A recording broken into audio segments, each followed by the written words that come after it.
steps to organize a destination wedding without losing your mind. You guys have your pens, your paper, you ready to roll. Number 1, secure the wedding date and time. Okay, so this is after the whole consultation process, after they hire you. I teach all of that in the program. But the first thing you want to do is secure the wedding date and time. Every single resort has a process for this, and they're going to be an application. They're going to have to fill that out. They're going to have to pay a deposit. Like, you just have to make sure that your couple knows that the number one thing that we have to do is make sure that that wedding date and time is secure.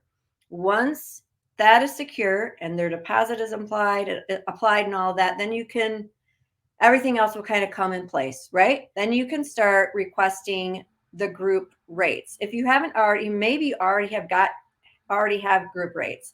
Then if you already have them, what you're going to be requesting next is actually the group contract. Okay? So if you already have the rates, at this point, you are going to get the group contract. I recommend that you work with a travel supplier, not working directly with a resort. Okay? I just feel like there's a lot of benefits to working with a travel supplier versus working directly with the resort. And sometimes that may not be the case, but most of the time it is. So you have to remember that your services become more valuable based on the fact that you have connections that your couples wouldn't have connections to. And I believe that, when it comes to working with a travel supplier, not only is it going to help you have customer service 24/7, for that 4 a.m. emergency that happens, and you're sound asleep because you should be, and they can call a 1-800 number and get help. The wedding guests can call a 1-800 number. There's that benefit, but also your travel suppliers sometimes have extra perks and amenities on top of what the resort is offering, which again showcases your value as a destination wedding planner, because you have these connections that couples can't just have access to if they were DIYing their wedding and working directly with the resort, right? So once you have the contract and the rooms and the inventory and all of that kind of stuff is held, then you advise your couple to send out their save the date invitations. All right. So obviously there's a whole bunch of different ways couples can do this. That's up to them what they decide. Okay. This is, they can do an e-bite, they can send them out in the mail, all of that fun stuff. But what we want to have on that save the date card, the wedding website. Okay. So on the save the date card, basically what you're doing is you're going to have them put, join us in paradise or whatever, blah, blah, blah, whatever the dates are. And then for more information and to RSVP, go to, and then that's the URL they go to. So you want to create a wedding website or a wedding page where the guests can go to get more information and to RSVP by reserving. This makes it easier for everyone, and it protects the couple from their guests going all over the place. If we do not give clear direction on what they should put on the save the date card, they will put, we're getting married on this date at this resort. And guess what happens? The call to action is, hey guys, we're going to get married on this date at this resort. And then everybody's just going and booking the trip, right? We have to take ownership over, okay, this is what you put on the save the date card. This is why communication with your couple is so important, and giving them direction and helping them to follow a process, because they will follow it if you give them the information, right? So as a reminder, your couple earns amenities and perks like the free rooms, upgrades, cocktail receptions, credit toward airfare, all of that stuff, but the guests have to reserve with the group, which is why you want to have a process and you want to clearly indicate, this is what we do next. Create the save the date card, say this on the save the date card. That way all your guests go to this site, and that's how they book, that's how they reserve, that's how they RSVP. That's where they go. Don't give them any chance to go anywhere else, because guess what, bride and groom, you're not going to get any amenities and earn those free rooms or get the upgrades or all the perks that you could get if all of your guests are just going on xyz.com to reserve to go to your wedding. Okay, so that's a critical piece of the process. Step 4 is the pre-wedding planning. Okay, so once we have these things in place, we've got the resort picked out, which couples really rely on you for that, right? So securing that wedding date and time, selecting that resort, getting those group of rooms secured. Let's say, they have 50 people coming, so you hold 25 rooms, right? Then we're sending out those save the date invitations. So now there's going to be a little bit of a gap of time where there's not a whole lot of things going on. All right. You're going to be getting reservations and that sort of thing. But for the couple, they're not, the resort may not be ready to start planning the wedding with them. And so they need to have some things to do. So here are a few tips and recommendations of what you can have your couple do during this kind of in-between time. For sure, I recommend a pre-wedding planning trip. It's a really great way to see venues in person, meet that on-site team, make some decisions about their wedding in a couple of days, and it really just gets them very excited about the experience that they're going to have with their guests, right? If they can go there and have a little bit of downtime and get to meet the team, and it gives them just a little bit more of that comfort and relaxation toward planning their wedding from afar, because we have to always remember they can't just pop in at a venue. They can't just pop in and visit a caterer. They can't just pop in and visit the cake person and do the tasting and all those things. So it feels very like they're just hoping it all turns out, right? Another thing they can do kind of in this in-between time, the pre-wedding planning time, is research group activities that they might want to do, like a catamaran cruise or horseback riding or zip line or whatever it is that they want to do as a group. Another thing they can do is, continue to remind their guests to RSVP to the wedding, to get their low deposit in, to secure their space, right? Because they're going to be running into their friends and family. Hey, have you reserved your room yet? So, and then obviously you want to have a system in place to also remind guests who have maybe inquired about the wedding but have not RSVP'd by reserving their room.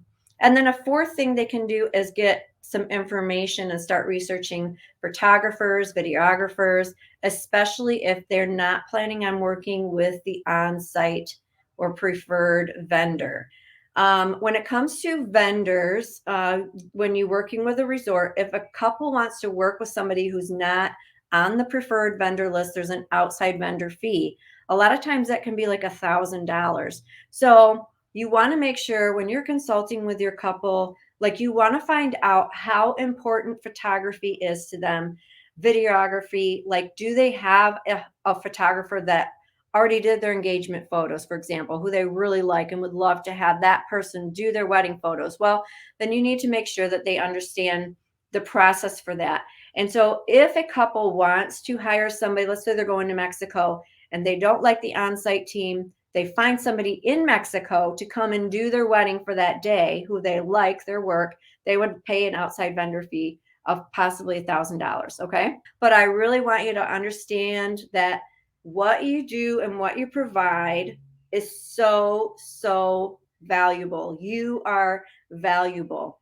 And when done right, it's just going to showcase your expertise and get you solidify the sale when you're doing these consultations, because you know what you're talking about. All right, step 5 is to start planning the wedding.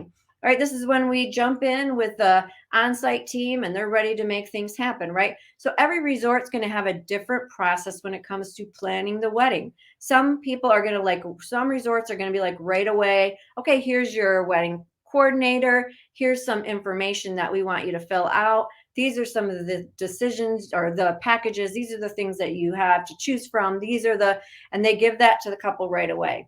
And that's great. And oftentimes that can be in more of a proactive stance, like, hey, take some time, look this through.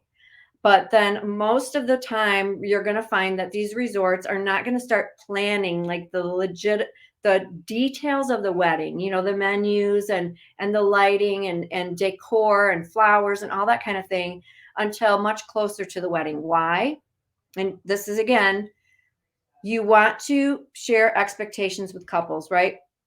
The reason why this would happen is because couples change their minds and they change them again and they change them again. And all these wedding people or wedding team on site are just like, when people are keep changing, this is how mistakes happen. This is where something can fall through the cracks, right? So it's better to just let some time go by, make sure that everything is solidified so that they're like, okay, this is what we want. And then everything's put in place. So make sure when you're talking to your couples, like you are explaining to them this process, like this is what we can expect, so you'll have to find that out once the wedding date and time is secure, and there's a coordinator assigned to you and to that couple. You want to find out, what is your process? What can I expect? When can we expect it? And what do you need from us? Okay, and then we do final payments and transfers. Final payments usually do around that 60-day mark. Transfers, this is where I got to give you a couple of tips here, because this kind of stuff can get a little bit wonky sometimes for whatever reason. This can be a challenge for guests. So allow me to share with you some tips of advice. Okay. It's advised to get copies of the exact itinerary. I do not like it, nor do I trust it, when a wedding guest just emails me and types out their own flight information. Because I'm like, first of all, usually they don't give me all the information that I need, which is always frustrating. They usually give me like their arrival information, not their departure information. But the second thing is they don't put their date. They just assume that it's the date that they're coming, right? But what happens is people book their flights for the dates that don't match their dates for the room. Yikes. So that is our opportunity to correct things, right? It's our responsibility to recognize that. So if we don't ask for transfer information soon enough, we won't have time to rectify any discrepancies that could occur. I have a wedding group that's traveling in 2 weeks, and 2 or 3 people sent me flights that didn't match their dates of travel. And they're like, oh, well, I'm just coming in and I'm going to go stay in my mom and dad's room for that first night. I'm like, well, that's not how it works. This is all inclusive. Like, you have to pay to stay. You can't, it's not a Holiday Inn where you just hop in somebody's room, just for the one night. That's not how it works. But people don't understand that, right? And so that's why you'll see things like that. But that's why you have to get that information in advance and cross-reference what you have booked to what they sent you for their flights. Another person from this group sent me a flight, and it had 2 passengers' names listed on there. I literally responded, who is, to the email he sent me. I'm glad he forwarded me his exact itinerary. Why? Because it said both people's names. And it said, this guy's name and Rachel Smith. And I responded, who is Rachel Smith? And he was like, what do you mean? And I'm like, I have you in a room by yourself. You've paid to stay in your room by yourself. I do not have a second passenger listed on your room. That's what I'm saying. Like, try to get those things handled when it comes to getting the flight information and the transfers, because this kind of wonky stuff just happens. Step number 7 are those final tips, reminders, and travel documents. So you want to have some tips and reminders that you're always like, kind of like those frequently asked questions. People are going to ask them. Just let them know these things in advance. What I usually do is I send out tips and reminders with just some like final things that I know people ask about. And then at the bottom of that email, because I send it out via email, at the bottom of that, I just let them know I'm going to be sending your documents via email. And then I'm going to say when, like this afternoon or by tomorrow morning or whatever it might be, about 2 weeks prior to, and I make sure I ask them to look it over thoroughly. Let me know of any discrepancies. So again, that's another opportunity for them to get their eyeballs on their actual dates of travel, and just let me know if there's anything that they see that I did not catch, because the more people who are looking at things, the better. One thing I know for sure, We have, kind of scratched the surface of there's all sorts of little intricate things. But you cannot over communicate with wedding guests. You cannot over communicate. The more the merrier, because not everybody's going to read everything that you send. You can say the same thing multiple ways, multiple times. It's okay to do that. So do not be afraid to, just make sure that everybody has what they need, and, put systems in place so that people are communicating with you and saying, yeah, I got it. Let me just quickly do a review. Step 1, secure the wedding date and time. Step 2, get the group rate. If you've already got that, then it's time for the contract. So you'll get the rate and then the contract, or if you already have the rate, then just secure the contract. Step 3, send out the save the dates. Make sure you're clearly telling the couple what to put on the save the date card. Step 4, the pre-wedding planning. Step 5, start planning the wedding. Step 6, the final payments and transfers. Oh, so fun. And step 7, tips, reminders, and travel documents. Oh my. But for those of you who are here who are not part of our 20K program, we technically closed our open enrollment. 20keventday.com if you want to jump in and be a part of our community. We start our live group coaching session. So we would love to have you. 20keventday.com. Just swoop in there because, I didn't tell Lou to close down the page or anything yet. So it's to your advantage. All right, everyone. Well, thanks for being here today. Appreciate you. And hope you have a great rest of your week. Hopefully have some time with some family. We love you. God bless you. And we'll see you later.